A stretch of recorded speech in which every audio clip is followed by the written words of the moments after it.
même s'ils ne s'intéressent pas à la politique, mais quand même, je pense qu'il faut venir à ce genre de réunion et essayer de s'ouvrir un peu l'esprit.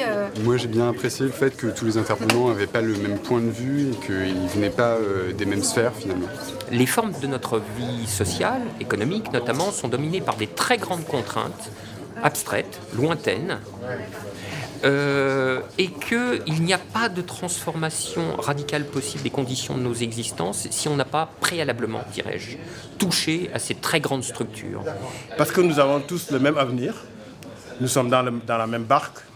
Si la barque chavire, tout le monde chavire. Il y a encore des gens qui arrivent à réfléchir sur le sujet de l'Europe, malgré le fait qu'effectivement il y a un carcan qui soit bâti plus ou moins depuis quelques années.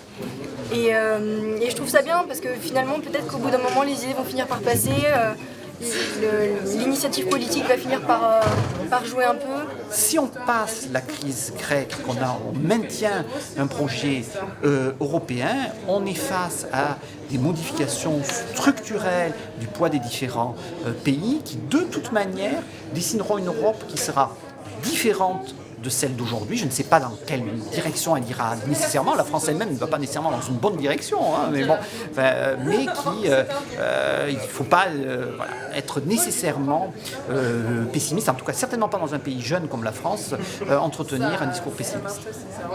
C'est très stimulant intellectuellement d'avoir toutes ces informations de points de vue différents, de gens qui ont vraiment beaucoup de choses à dire en très peu de temps. Ce que je valore le plus, c'est d'avoir des visions contrastées sur les mêmes éléments et surtout des visions qui échappent au discours hégémonique sur les questions d'environnement économique.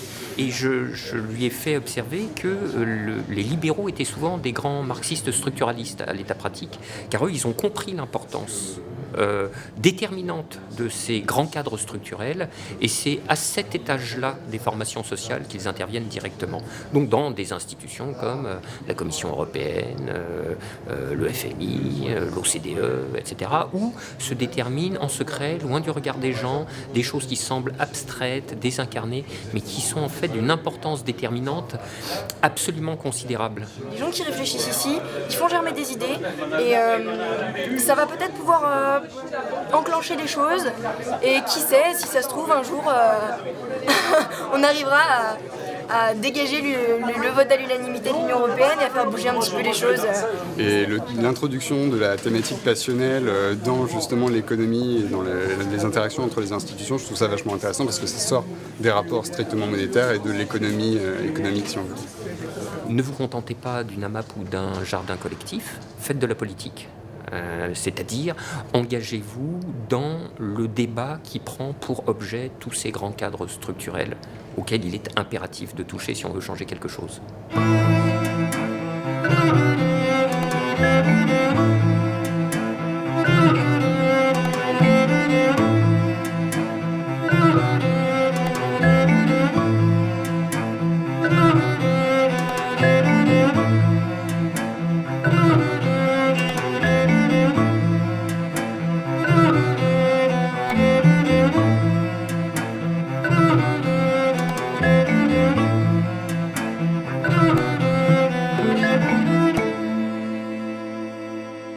Mais je viens de retenir quelque chose qui me paraît très important, ce qu'il vient de dire M. Wulff à propos de l'idée qui peut être reprise par une quantité de gens et qui à la fin peuvent mener une bataille qui aboutit à quelque chose. Donc y croire encore à cette possibilité. Il y a une table ronde où les trois interventions ont montré assez bien la volonté de résistance et perspectives critiques qu'il peut y avoir sur la question européenne, en particulier depuis le 29 mai 2005.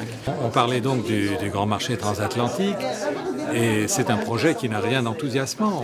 On sent l'immensité des dangers, la multiplicité des dangers, la difficulté d'enrayer cette mécanique, parce qu'en face, ils sont très forts, c'est vrai. Et donc, le risque, c'est qu'on se lamente, et à la limite, si on ne voit que les dangers, sans voir les ouvertures possibles, les alternatives possibles, les points d'appui sur lesquels on peut compter pour motiver des gens à s'investir dans la bataille, etc., le risque, c'est que on soit paralysé. Bon, ça me donne des éclaircissements. J'ai trouvé toute l'après-midi, en ce qui me concerne, beaucoup d'informations qui me permettent de penser que, eh bien oui, c'est dans le bon sens, que je ne me trompe pas, que ce que je comprends, c'est bien de ça dont il s'agit. Voilà, ça précise ce qui peut être un peu perdu à force de lire des choses et des machins, plus les discussions où on perd un peu pied, quelquefois, par la contradiction.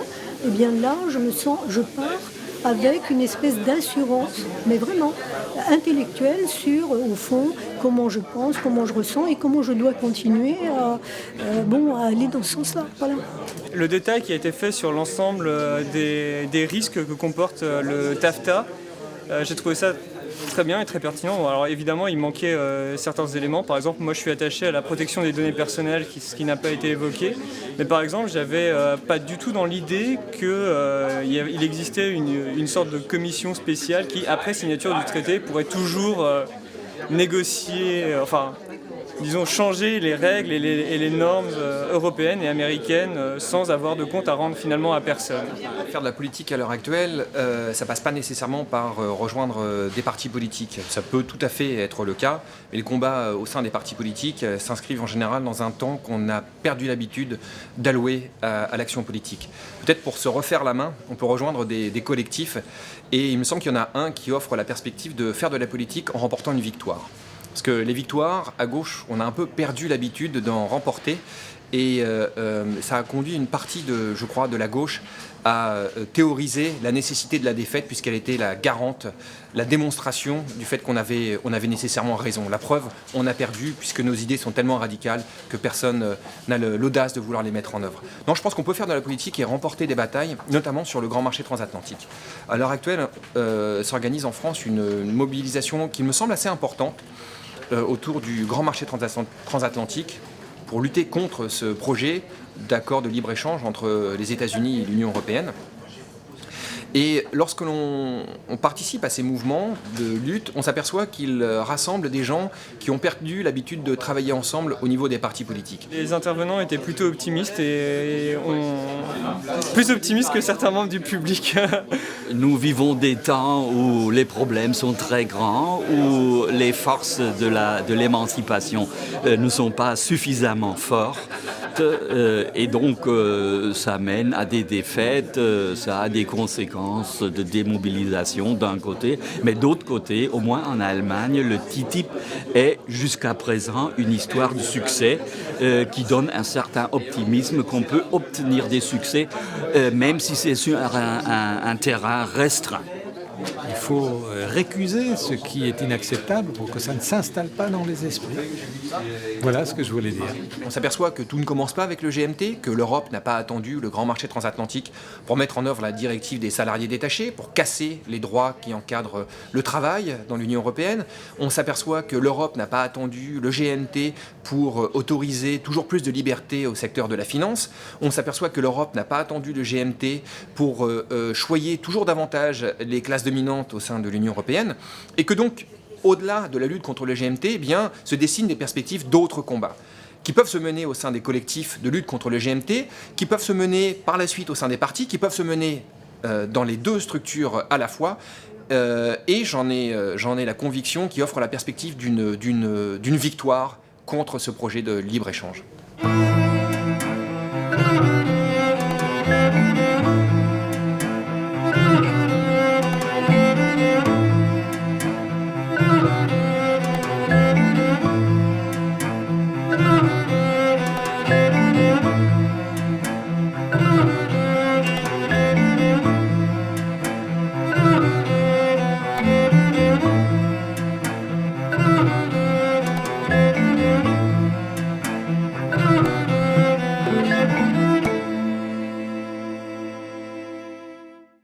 On a pu retenir que c'était compliqué, très complexe, qu'il y avait un poids historique très important, et que c'était un peu difficile d'articuler à la fois les politiques d'État-nation, que ça a été pas mal évoqué par rapport à l'Allemagne, par rapport à une politique européenne qui d'après ce que disaient les intervenants, donc, est quasi inexistante.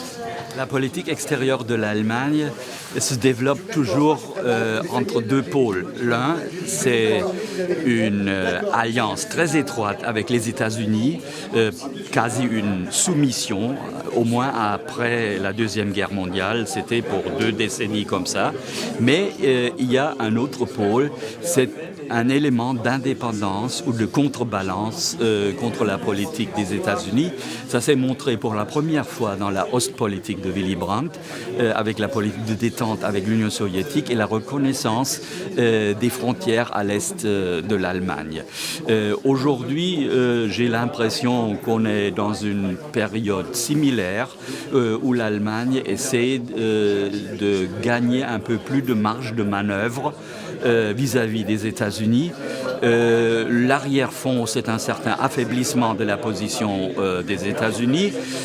D'autre côté, après la réunification et la crise européenne, la position de l'Allemagne au sein de l'Union européenne s'est renforcée à une position quasi hégémonique sur certains terrains, comme la politique économique et la gestion de la crise, par exemple, et aussi envers les pays en Europe de l'Est. En fait, moi, ce qui m'a un peu parlé, c'est quand l'intervenant grec disait oui, pour l'instant, on n'a pas de différent par rapport à l'Ukraine. Et c'est vrai que d'emblée, je n'avais pas imaginé qu'il pouvait y avoir un différent. Et en réalité, quand on rentre également dans l'histoire du positionnement de l'Allemagne par rapport à l'Ukraine, du positionnement de la Grèce par rapport à l'Ukraine, on peut se dire qu'effectivement, il y aurait de quoi aussi trouver ce conflit par rapport à ça.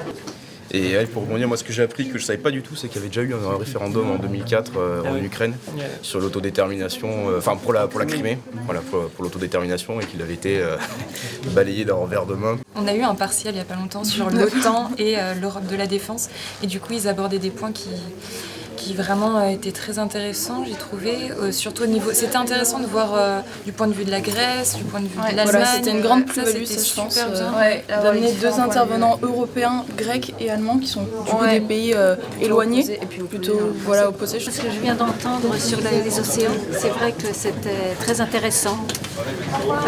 En particulier l'information qu'on dépense en un an 1 million d'années de création de plancton, ça fait de l'effet. Le raisonnement que j'ai essayé de développer, c'est de dire que la sobriété qui est nécessaire aujourd'hui, qui est même indispensable face à l'urgence climatique, parce qu'on n'a pas toujours conscience de cette urgence climatique, c'est aujourd'hui qu'il faut trouver des solutions pour ne pas arriver à la catastrophe en 2030 ou 2050. Cette sobriété, elle doit être opposée à l'austérité. Le climat, c'est global, comme je vous ai dit tout à l'heure. C'est évidemment nous les vivants, c'est la Terre, mais c'est l'océan. Et comme j'ai dit dans les mythes africains, finalement les dieux du fleuve, les dieux de la mer se rencontrent aussi avec les esprits que nous sommes. La sobriété, c'est travailler moins, vivre plus, manger moins, mais manger mieux. C'est surtout consommer moins d'énergie, passer plus de temps à autre chose, trouver d'autres éléments de richesse humaine, de croissance humaine, par les relations, par la culture. Regardez quelque chose comme la culture.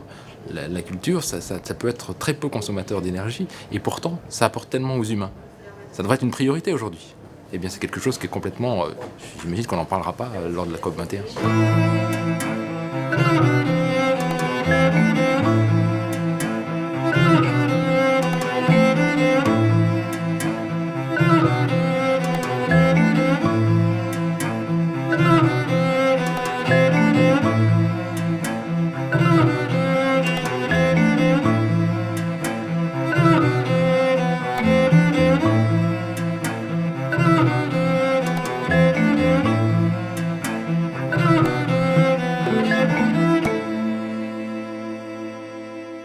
L'année dernière, c'était les 60 ans du Diplo, qui se sont déroulés à Vincennes.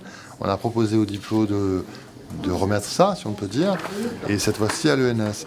Moi, je pense que c'est un moment important, comme ça, une fois par an, par exemple, que le Diplo, à travers les amis, puisse rencontrer les lecteurs.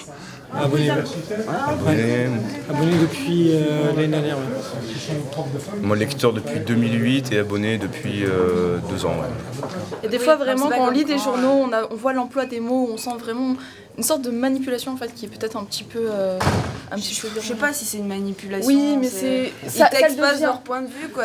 Mais ça le devient pour. Tu le sais, tu vois, tu lis Libération et Figaro. C'est considéré comme à raison, je pense, comme un journal de référence sur les questions de relations internationales. Les articles sont extrêmement informés, il y a des rappels historiques souvent très pointus, et je pense qu'effectivement c'est souvent un outil pédagogique pour par exemple des professeurs. Nous, en tout cas, on nous l'a toujours présenté à la fac comme le journal un peu scientifique, objectif, Le Monde, etc. Je trouve tu vas chercher là-dedans les infos. Il y a quand même des opinions qui sont évoquées. Voilà. Mais oui, c'est normal. On ne peut pas enlever son humanité. C'est savant que les journalistes font leur travail. Mais il y a une phrase que François Ruffin dit souvent, c'est que la presse alternative n'est pas une alternative. Et il a bien raison. Eh bien, le Diplo me semble être l'un des seuls journaux qui répondent à l'objectif que définit Ruffin par cette phrase. À bien y regarder, on peut tout à fait mêler rigueur et engagement. Moi, je ne dirais pas que justement que le monde diplomatique est neutre, mais que sa rigueur lui donne des armes pour mener des combats politiques.